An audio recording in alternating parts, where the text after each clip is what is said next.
یہ رات کا وقت تھا۔ ایک پرانی ویران سڑک کے کنارے ایک چھوٹا سا گاؤں تھا جہاں ایک شادی ہو رہی تھی۔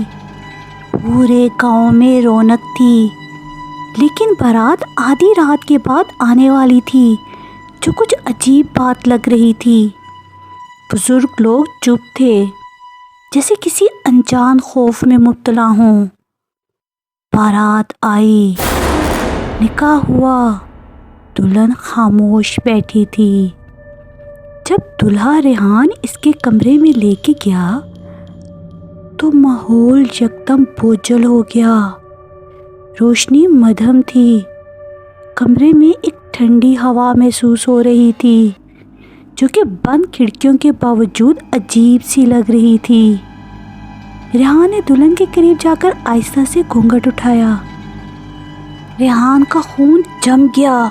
دلہن کا چہرہ سفید، آنکھیں خالی اور گہری سیاہ گڑھوں جیسی ہونٹ نیلے اور زرد پڑے ہوئے تھے۔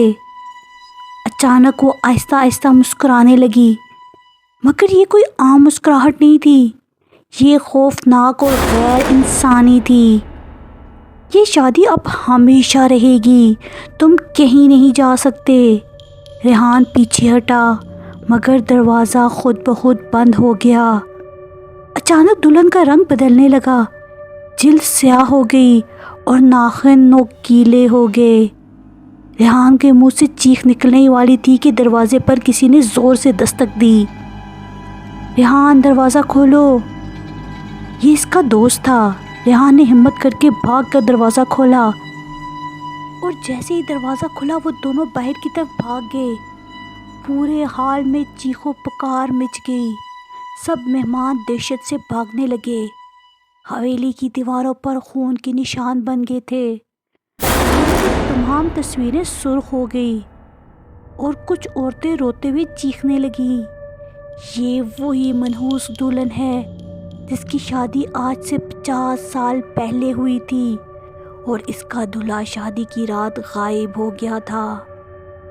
ریحان اور اس کے دوست بدحواسی میں بھاگے، مگر جیسے ہی وہ حویلی کے دروازے تک پہنچے، پوری بارات والے زمین پر بے جان پڑے تھے۔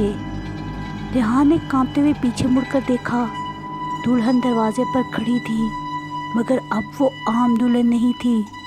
اس کے بال زمین تک لمبے ہو چکے تھے، آنکھوں سے خون بہہ رہا تھا، اور اس کے چہرے پر ایک خوفناک مسکراہٹ تھی۔ ریحان اور اس کے دوست چیختے ہوئے گاڑی میں بیٹھے اور تیزی سے وہاں سے بھاگ نکلے۔ جیسے ہی انہوں نے پیچھے دیکھا، حویلی غائب ہو چکی تھی، جیسے وہاں کچھ تھا ہی نہیں۔ لیکن کہتے ہیں آج بھی جو اس سڑک پر رات کے وقت سفر کرتا ہے، کبھی کبھی سڑک کے کنارے ایک سفید جوڑے میں دلہن کھڑی نظر آتی ہے، اور جو اسے دیکھ لے وہ کبھی واپس نہیں آتا۔